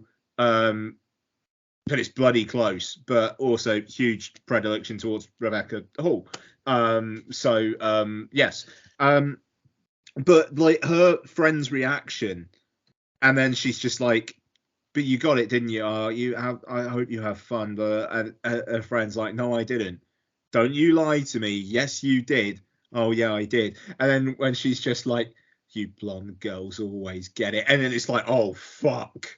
and I was like, oh wow, you can't, like, literally any way that you react to this woman in any way, she will take as I need to murder you. And it was just I don't know. I was weirdly very, very, very entertained by Pearl, but also the kind of like the tragedy of it, the whole kind of like, she's mentally ill, but mental illness is just not a thing there at all. So it's all undiagnosed, but she knows there's something wrong with her. I think that's the saddest bit about it. She don't want to be like that. It is so I don't know. It does this fine line in that being sad, but also, but God damn, am I looking forward to seeing what she does next. I don't like it was real good gore in this as well, isn't there? Oh yeah, absolutely. And it just like when her friend like drops her off at her house and that pig with the maggots is there, she's like, "Is that?" And it just is. Seriously, like maybe biggest surprise of the year for me so far, just how much I enjoyed it. Like, I would happily watch this again soon, and I am stunned by that. I was very entertained, but the moments where you are supposed to be like, fucking hell, I also vibed with. Like, Ty West and Mia Goth have walked a tightrope here. And and I know I'm monologuing, but the sheer kind of like the way it's almost like kind of like Technicolor, and like the colors are really vivid, and it's all like it's going for like a Wizard of Oz vibe, isn't it? Yeah. It's very much. You can tell though it's made by somebody who is a film fan and understands cinema. Because they've gone, no, I need to make this, and it needs to flow in a certain way. This, like you said there, Bex, it needs to be a bit Wizard of Ozzy. It needs to be like those, like the first Technicolor films. Yeah. It needs to feel like that. It needs to feel like almost this weird, like jolly, almost jaunty fucking film, but just centered around somebody who has a severe mental problem that makes her do mad shit. At a time where mental health was just not the thing that was discussed. Yeah, like murdering farm animals to give to her pet crocodile and Yeah, she do. It's just the way she calls it Mr. Goose. It's like, hello, Mr. Goose. And then she kills it and it just comes up with that title, Pearl. It's a film having a lot of fun with itself. When it cuts back to in Mitzi after the monologue, and her face is just like this frozen smile, and her eyes are just shifting around like, what the actual fuck? Yeah. That's great. Interestingly, something that's made me just not hate the bit over the end credits as much. What? So on the trivia, Pearl's deranged smile that carries on through the end credits was unplanned, with Ty West refusing to call cut and letting the emotions play out. Mia Goth's smile becomes more strained, a tear falls down her face, and she even does an impatient head shake as she waits for him to call cut. He just fucking pranked her, basically. I mean, but a little bit, yeah. It rules. Like, and can you imagine what the husband's? I kind of wanted it to just fade to black and then just have the husband just staring at her or something. But, what a fucking picture. Sorry. It is. No, I enjoyed my time with it. It has made me want to go back to X, and I'm now kind of looking forward to Maxine. Like, whenever that's coming out, that's one of my most anticipated of the year. Like, if it's like straight up, like, I mean, they've not started shooting it yet, so that's going to be a next year one, I think. March 22, currently working on the script, so I can't see that it'll be much further along, really. But apparently it's set in 1985 after the events of X. And I mean, like, it's just like if it's almost gonna be like mirroring it, and this is gonna be Maxine like trying to be a star, but in the 80s. Like, man. Like, I need to watch X again soon. Sorry, I love this film. Nice. I'm definitely not shit on it. I think it's great. You've barely said anything on it because I've been fucking motor mouthing. Like, the thing is, I just agree with what both you two have said. It's just this really like oddly like intense, but really quite watchable oddity of a movie. That has a great central performance that is like you said, Ian, it's just played just right. At points it threatens to veer over to this is just a bit silly now. Yeah. But it just manages to rein it in every time. And a really clever thing of going, right, we're gonna set it in 1918. Because we've not given an age for how old Pearl is in X, so we're going to set it across the backdrop of the influenza pandemic. So when we need to have a lot of people around, we can have them in masks. Yeah, that was really clever. It's just a really like, do you know what? Well played there, guys. That's just a smart thing to do. Because this film came about by them being locked down after arriving in either Australia or New Zealand. Apologies, I can't remember which. Prior to shooting X, and Ty West and Mia Goth just spent that time just writing this, and that it just for that to be a creative outlet and to just go to A24 and say, right, actually we've got this as well if you give us some extra money. And then they just went ahead and did it. And it's just formed this mad trilogy that just would not have happened if not for COVID. And, like, obviously I would prefer that COVID didn't happen against this film existing. But, like, just that sheer being creative and managing to get something out of it and enjoying it so much. I'm almost glad that they were forced to do it. I'm not glad that they were, and I'm not glad for COVID. Sorry, I'm kind of losing my point slightly there, but just it's so cool that they spent a couple of weeks writing this, and it's not like it feels like a rush job. Like it feels like there's real intent and purpose behind it, and craft behind this. And like you said, Mark, like Ty West, like he's always like known what he's been doing with films and the things, but it feels like he's been reinvigorated with this because he's a filmmaker who really like burst out the gates there. Like he's so hot right now. 18 months with House of the Devil, Cabin Fever 2, which people really liked, and The Innkeepers. And then The Sacrament didn't do that well. I remember quite enjoying The Sacrament, but it didn't do that well. And in The Valley of Violence kind of came and went without anyone really blinking. Even though, again, I quite like that as well. But then you didn't make anything for 6 years. Yeah. And I mean, it's a very good film, and he's a nice guy. And I'm glad that he's back, and obviously, like I say, reinvigorated in this partnership that he's got with Mia Goth. Let's keep it going. People were saying like, oh, she should be considered for awards consideration and whatnot for Pearl, which being real is never going to happen because of the film that Pearl is. But at the same time, she is very, very, very good in this, and if she was applying this to something that would be more Academy friendly, I think she'd go far. It's just good on him. Good on him. It's a wild film, but it's got things to say. Great score as well. Great score. Yes, very good score. And Mia Goth next cropping up in Infinity Pool, the new Brandon Cronenberg film. Yeah, why not? Yeah, cool. Great.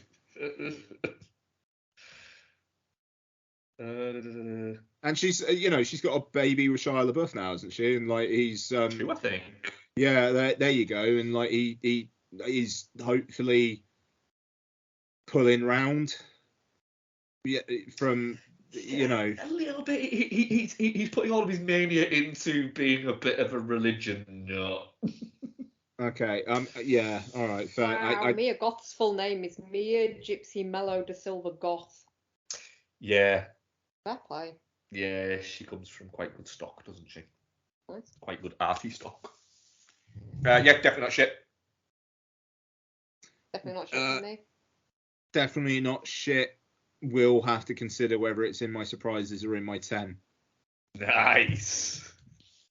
I think it maybe misses my 10, but that's only because it's a really, really, really good year. Last year or the year before, dude, fucking hell, it'd have been right up there. Sorry, yeah. Audience poll, definitely not shit 71% and shit 29%. I don't think that's bad. Fuck you. I think that's pretty good. Right. Questions. Well, I put out our question for you this week, guys, with who are Sorry, some... can I just interrupt for 1 second? What? I'm just looking at pictures of Shia LaBeouf and Mia Goth, and I just really love how normal they look together. You don't really see Shia LaBeouf looking normal very often, do you? I mean, in one of those, he's wearing... I mean, he's clearly just been to the gym, Mark. Yeah. Men are allowed to wear yoga pants too. Debatable. Rick Kidd, pretty much the entire ensemble of Dazed and Confused.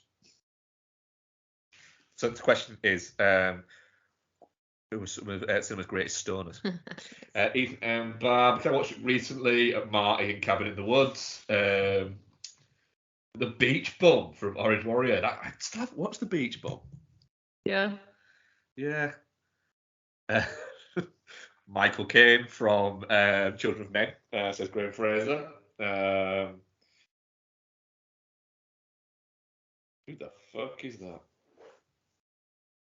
Oh, it's what's it from?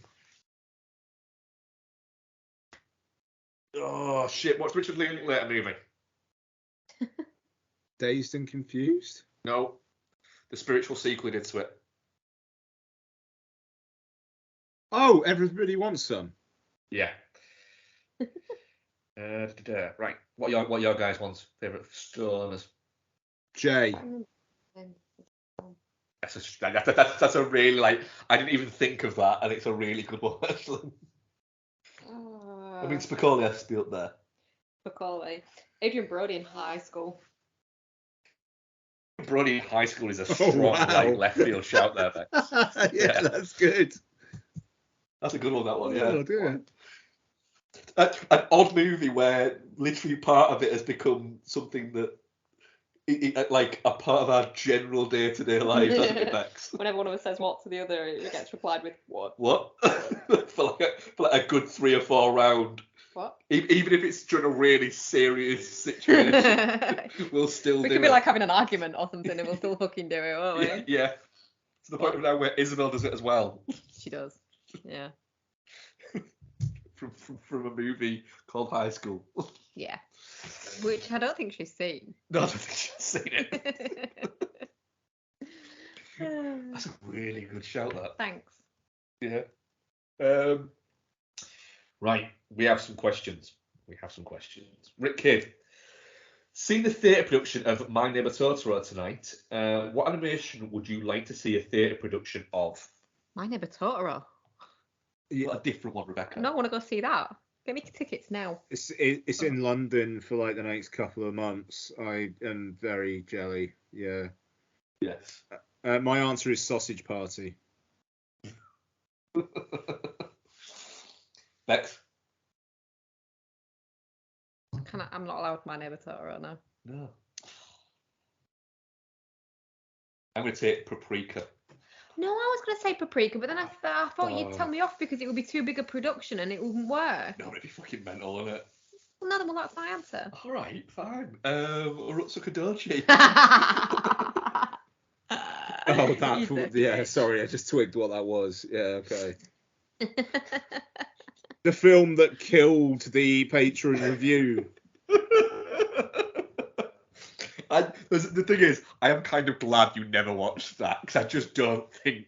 I think you'd have hated everything. Oh, I watched the first 25 minutes or so. Yeah. Yeah, and you didn't even get to like the grim bits. I was keen for rewatching that. It's a good film. We will rewatch it at some point. It is just 3 hours and a lot. A lot, yeah. A lot of stimulus. Andrew Jones, in Pearl. Pearl is given a frame from a film to cherish. What frame of film would you most like to have? The frame in Fight Club where it's that frame of the erect dick that they splice in right at the end of Fight Club. Nice. That was actually mine as well. Rick, was it really? Yeah, it really was going to be, yeah. Oh, shit, sorry. No, I've got a different one. Not the frame from Fight Club where Brad Pitt's just looking real fucking hot and buff. No. Okay. What's yours? Probably one of the cityscape frames from Blade Runner. Possibly the one with the Japanese lady.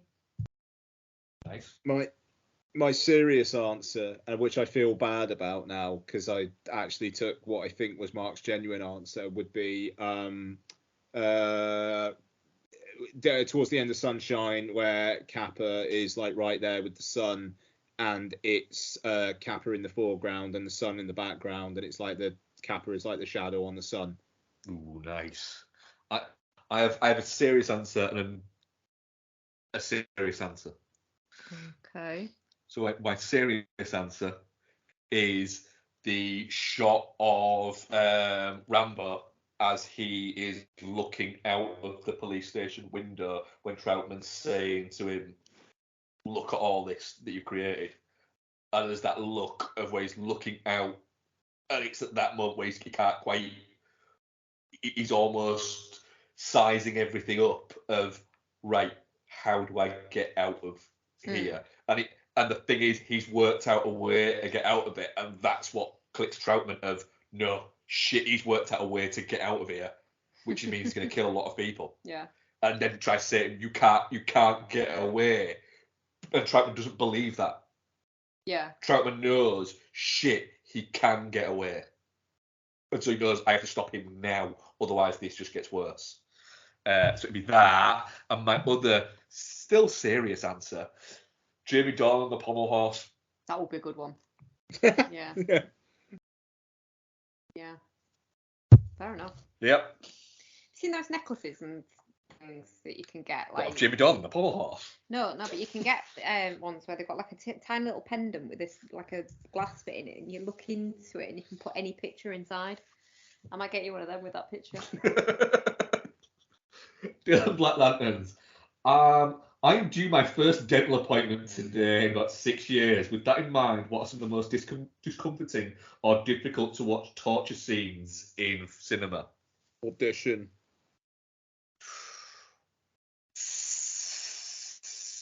Syriana.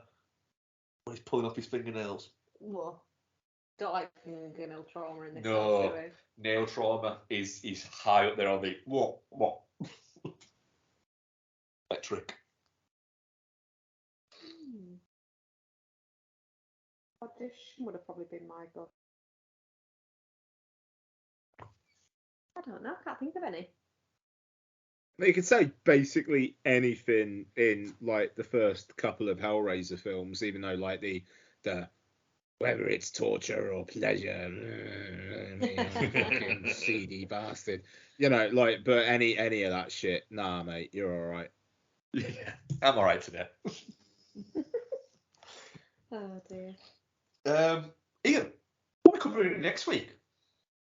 Oh shit. What are we covering next week? Sorry, that's not the reaction, is it?